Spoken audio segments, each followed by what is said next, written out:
Hello. Before we begin, a quick note. The Boy to Sleep podcast relies on you and sponsors, which means you will hear a quick advertisement before the beginning of tonight's episode. While the podcast is free, you are welcome to subscribe for just $2.99 per month, which supports the creation of this podcast and gives you an ad-free listening experience. Simply click the link in the show notes from your podcast app. Rest easy.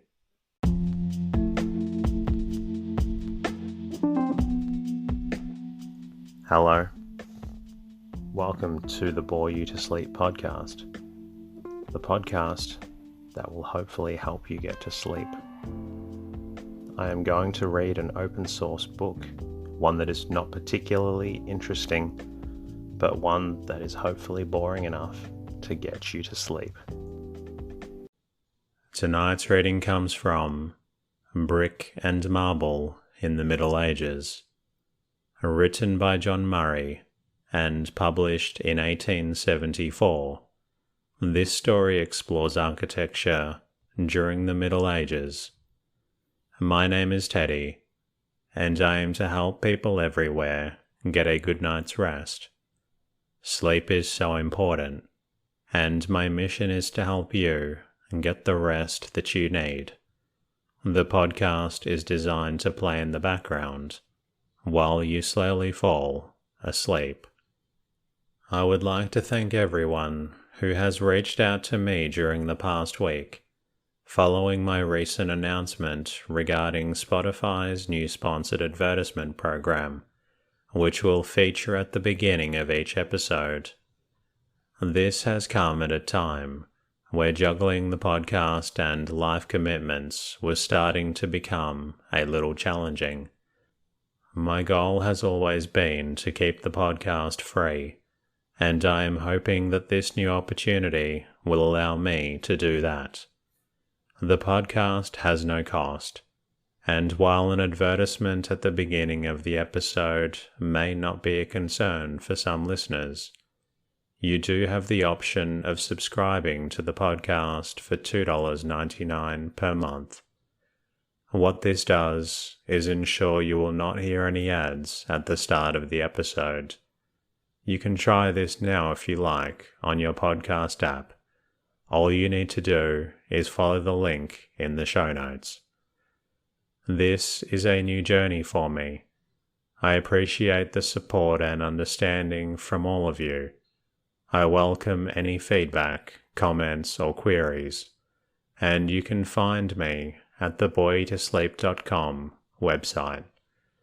Of course, if the podcast is beneficial to you, then an amazing way to help is to share it with other people who need a good night's rest. And of course, leave a review on your podcast app, and feel free to say hello at boytosleep.com. In the meantime, lie back, relax, and enjoy the readings. Brick and Marble in the Middle Ages. Notes of Tours in the North of Italy. By George Edmund Street. The Second Edition. Preface to the Second Edition. The first edition of this volume has been so long out of print that I had almost ceased to regard myself as responsible for all that it contains. It was the rapid and fresh summary of a happy journey undertaken in the early years of my artistic career. There were, I knew, many details in which it could easily be improved, and many journeys taken over the same ground might have enabled me to go far into detail than I was able to do when I published it. I find, however, on reading again what I wrote so long ago, that age and greater knowledge of the subject have generally confirmed my old ideas, and that, as far as regards the principles of my book, I still believe them to be true and just. In revising what I wrote, however, I have found myself obliged to make many alterations and additions, sometimes in relation to towns not visited on my first journey, sometimes in reference to buildings either not described at all, or at best insufficiently described before. In doing this, I have endeavoured not to increase too much the bulk of the volume, and as far as possible, not to interfere with the general character or tone of its contents, though in the process of revision, the larger portion of the book has had to be rewritten. I hope, if other occupations admit of it, before long to add to this volume a second containing notes of tours in the centre and south of Italy, undertaken with the same object of studying and describing the too little appreciated art of Italy in the Middle Ages, which seems to me to be almost equally full of interest in all parts of the peninsula. The materials which I have accumulated for this purpose are only too considerable, and the very richness of the subject has made me shy of approaching it. But the necessity of publishing another edition of this volume has revived my resolution to complete as soon as possible the work which I originally proposed to myself, and of which I have never lost sight. But whether I accomplish this or not, the volume which I now republish may, I hope, give a tolerably complete view of Italian Gothic architecture north of the Apennines. Those who wish for further archaeological details as to the age and history of buildings will not find great difficulty in supplementing what I have written. For myself, I confess at once that I have not had time or opportunity for examining the documentary history of the buildings I have described, and that the dates where I have given them are generally obtained at second hand, though never given save where they accord with the architectural character of the work. It was never for merely archaeological purposes that I made many journeys in Italy. Before I first travelled there, I had made myself well acquainted with all the best remains of the Middle Ages in England. I had travelled, sketchbook in hand, through France and Germany, and I knew therefore something of the art of our fathers in most districts north of the Alps.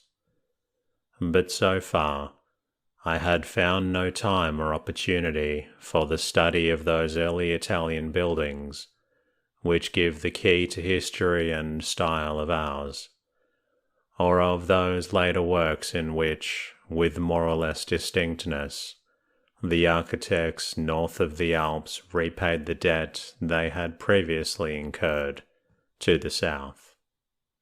I felt then, as I do now, that no study of architecture was complete which did not proceed exhaustively with the study of all European varieties, and above all that of Italy. Moreover, there was something in the practice and tendencies of our own day which gave special interest and fascination to such a study. We had gone on in our old paths, studying the works of our own country, which in some respects were deficient in their teaching. We wished to combine the best architecture, the best painting, and the best sculpture in our works.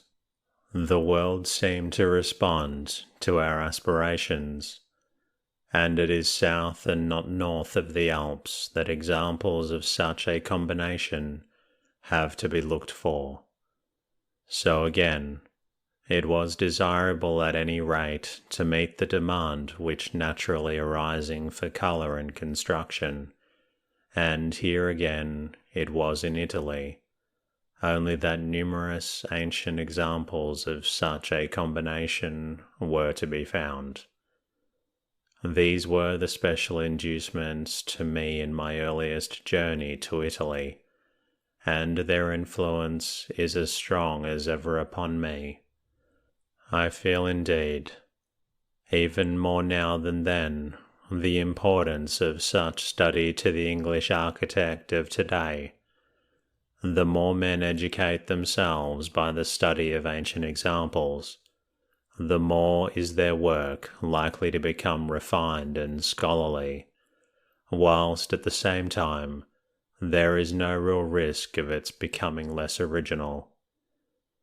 It is quite possible, and one wishes above everything to see it usual, for architects to design all their work without special reference to, or really copying from, any old work. But before doing this, they ought at least to put themselves in the same position as to knowledge of what has been done before, as that in which their forefathers were. Unless they do so, the desire for originality will only be satisfied by the production of excesses and monstrosities, which only claim is that they are new, one which, in spite of those who demand a new style, I venture to declare to be their sufficient condemnation. It remains only to say that since I first visited Italy 2 works have been published, which add infinitely to our knowledge of the sister arts of painting and sculpture, and enable the artist to travel with a full certainty that he will not lose anything by reason of ignorance or carelessness of his guide. I need hardly say that I refer to Messrs. Crowe and Caffel-Lascelles' History of Painting in Northern Italy, and also to Mr. C. C. Perkins' admirable volumes on Italian and Tuscan sculptors. To the latter, indeed, I owe I know not how many acknowledgments for the information I have derived from him. He has done that for the history of medieval and post-medieval sculpture in Italy, which had before hardly even so much as been attempted, and his facts and conclusions are almost always so stated as to command the assent of his readers. Preface to the first edition. In these days of railways and rapid travelling, there is scarcely any excuse for ignorance of continental art. The most busy man finds some short holiday in the course of the year, and if wise as well as busy, spends it not in quiet sojourn at home, but in active search of the picturesque, the beautiful, or the old in nature or in art, either in his own country or abroad. And as the holidays of busy men are short, and therefore to be made as much of as possible, I conceive that I shall be rendering some service, and providing myself with a fair excuse for my presumption, if I venture to shew, by a simple narrative of a tour undertaken in the course of the last year, how much is it possible to accomplish with pleasure, and when one has some definite object in view, with profit of no common kind, even in a short holiday. There are many classes of travellers, and each doubtless flatters itself that its own is the very best of all modes of travelling, and sorry should I be to attempt to disabuse any one of the so pleasant a self-deceit. but the more I think of it, the more certain it appears that the reasons and objects which always take me away from home are precisely such as make up the sum of happiness and pleasure to a traveller. Indeed, without some definite object before him, beyond the mere desire of relaxation and pleasure, few travellers know that thorough joy of heart which an architect feels as he begins the journey, which bears him away from home on some architectural adventure. Such an one, hard worked for more than 5/6 of the year, may, if he will, press into the short remainder left to him for a holiday as much both of profit and of pleasure as it is to possibly conceive. He goes sketchbook in hand, with some ancient town of thrice noble cathedrals set before him as his goal, and passing along smiling valleys or over noble mountains, drinking in all that he sees, not the less gratefully or delightedly in that he views it as the preface only to his more intense enjoyment in the study and pursuit of his own well-beloved art. If such be my case, and such it is, wonder not, gentle reader, that I desire to shew how much enjoyment may be snatched from time in little more than 1 short month, nor that I am anxious to put on paper the thoughts that have been uppermost in my mind as I travelled, and looked at and drew the old builders' works in the north of Italy, the more as they seem to bear with much force upon questions debated, with more and more eagerness and anxiety, every day by very many of those who take the most lively interest in the progress of Christian art.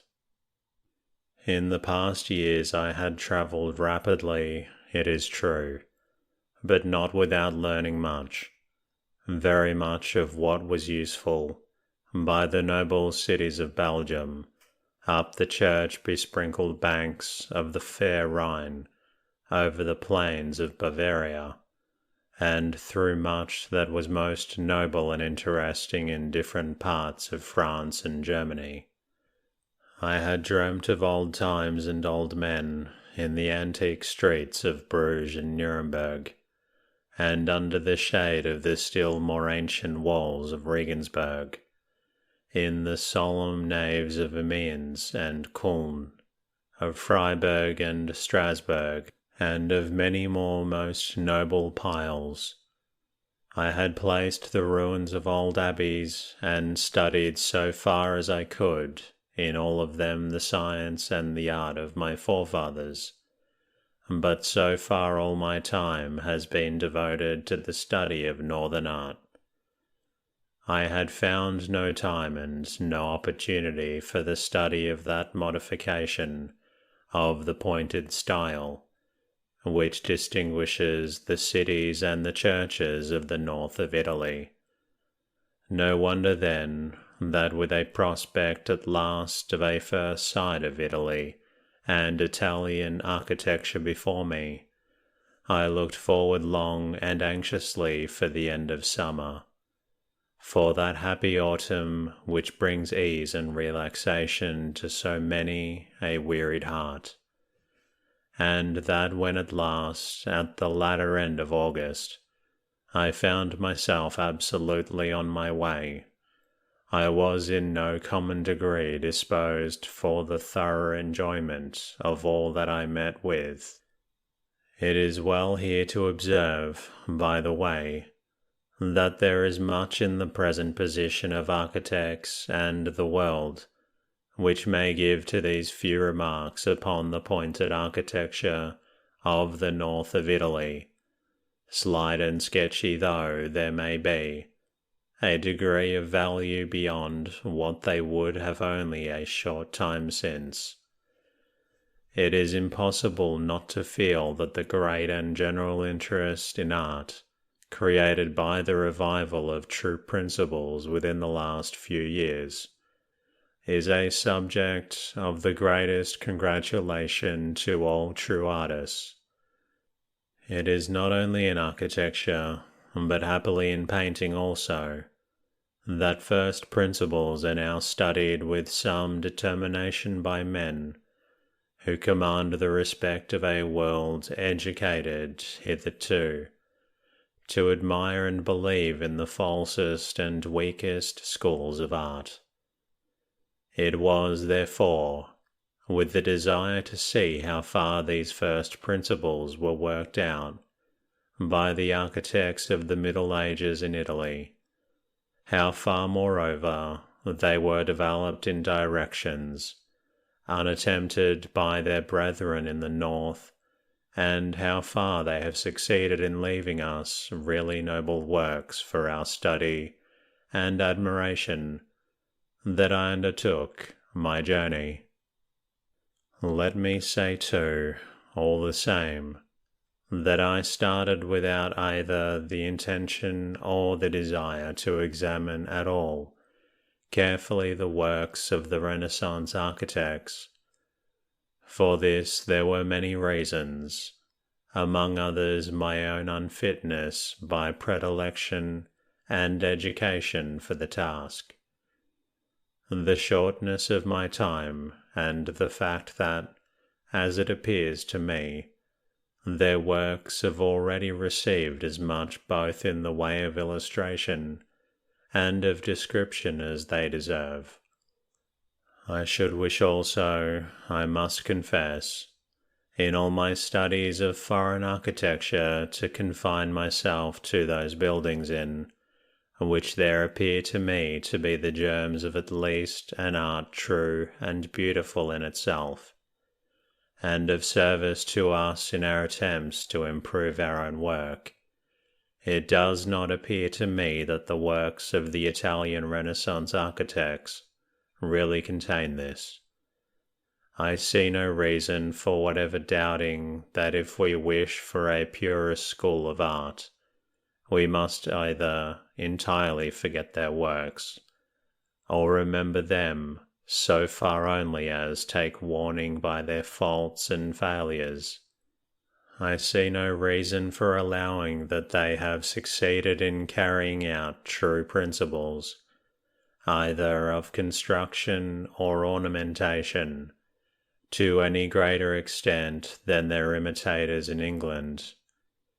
The same falseness of construction and heaviness, coarseness, and bad grotesqueness of ornamentation seem ever to attend their works, together with the same contempt of simplicity, repose, and delicacy, which we are so accustomed to connect with them. In short, I see but little reason to differ from the estimate which Mr. Ruskin has given of their merits in the Stones of Venice, and what he has so well said I need not attempt to enlarge upon.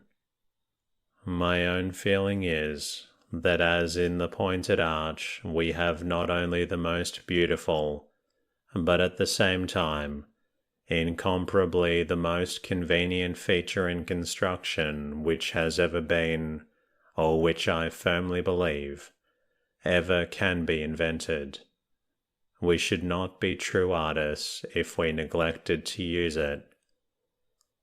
I hold firmly the doctrine that no architect can properly neglect to avail himself of every improvement in construction which the growing intelligence of this mechanical age can afford him, but this doctrine in no way hinders the constant employment of the pointed arch. On the contrary, it makes it necessary, because it is at once the most beautiful and the most economical way of doing the work that has to be done. There are, I well know, advocates for the round arch, whose theory appears to be that we ought to go back for some ages, to throw ourselves as it were into the position of men who knew only the round arch, and from this to attempt to develop in some new direction. This is Mr. Petit's theory, and it is, as it appears to me, one which is not difficult to meet.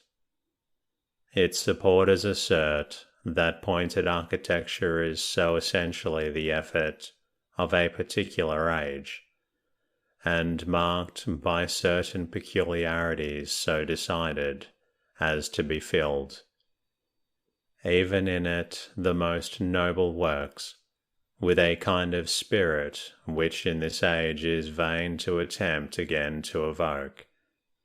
The old Gothic spirit is, they say, dead, and glorious as it was, its flight was but meteor-like, and, having passed across the horizon of the world in its rapid course, it has sunk beyond all possibility of revival.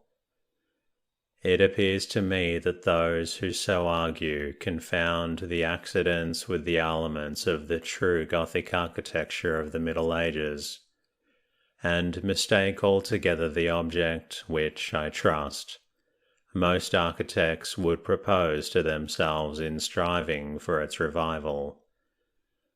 The element are the adoption of the best principles of construction, and the ornamentation naturally and properly, and without concealment, of the construction.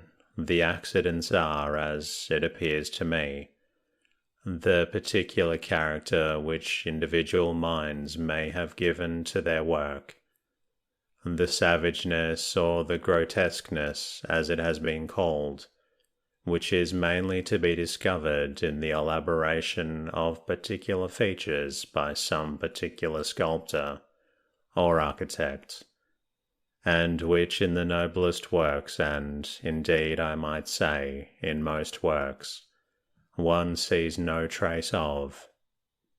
The true Gothic architects of the Middle Ages had, in short, an intense love of nature grafted on an equally intense love of reality and truth, and to this it is that we owe the true nobility and abiding beauty of their works.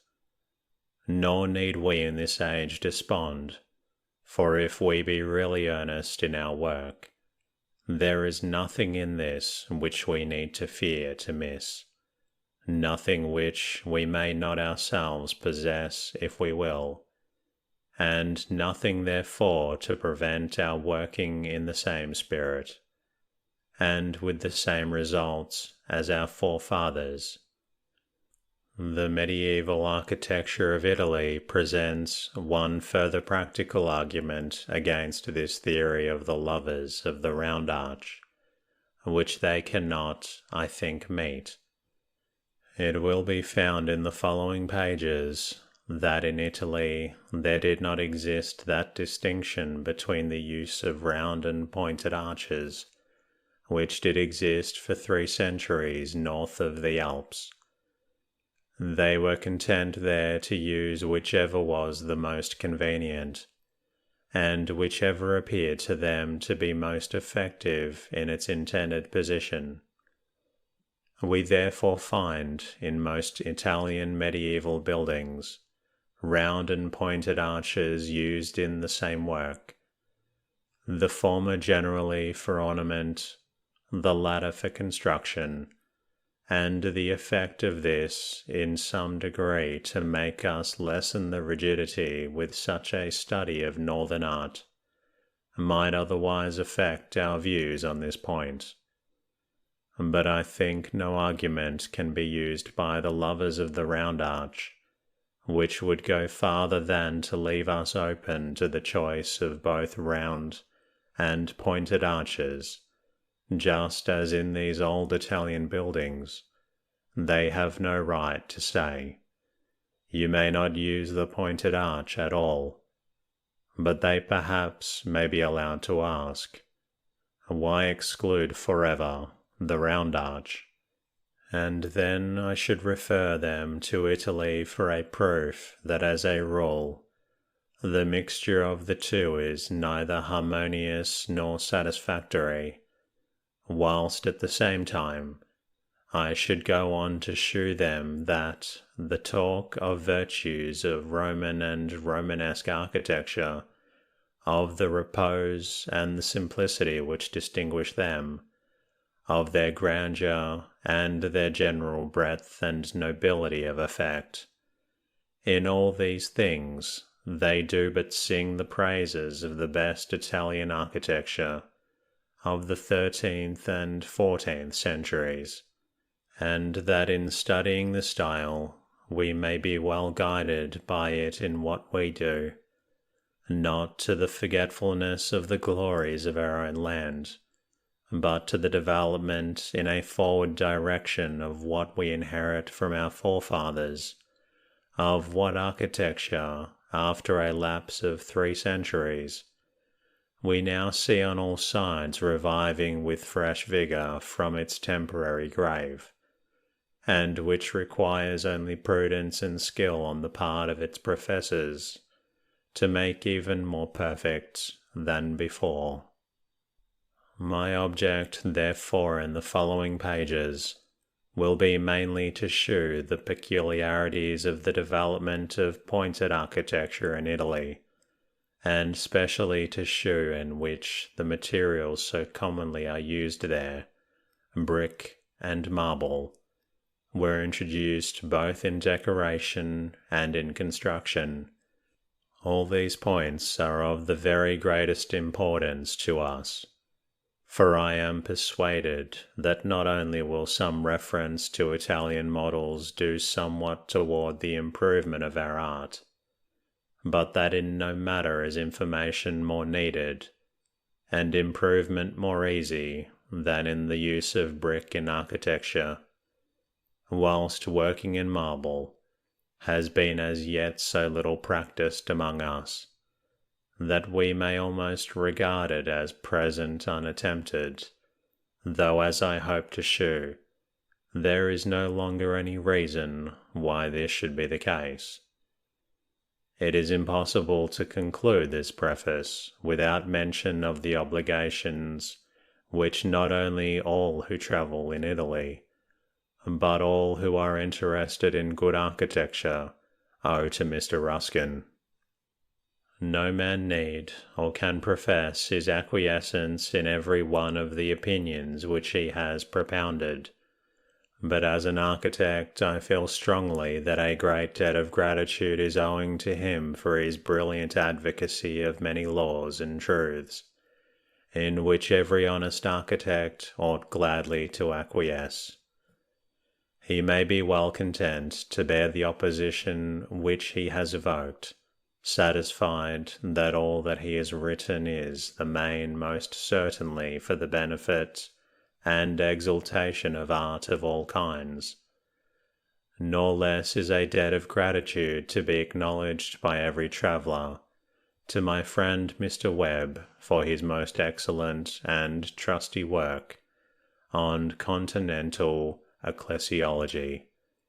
It is certainly the most absolutely correct guidebook ever drawn up for ecclesiologists anywhere, and in travelling over the same ground as I have done in this tour, my excuse for giving what I have in the way of descriptions of the same buildings is, that what I have written has been all with a view, beyond that of merely describing the churches, of shewing principles upon which their builders worked, and giving so far as the limits of such a work will allow, drawings of the buildings I have described.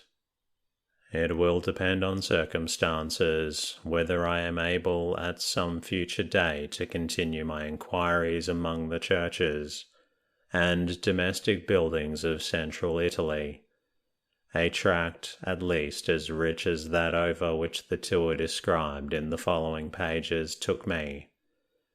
It remains only to say that all the illustrations which I have given are engraved from my own drawings on the wood from my sketches made on the spot, and that I have endeavoured as much as possible to avoid giving subjects which have been before published. It would have been easy to add largely to them, especially from my sketches in Venice, but it seemed to me that, as this could only be accomplished by adding also to the cost of the book, it was much better to omit them.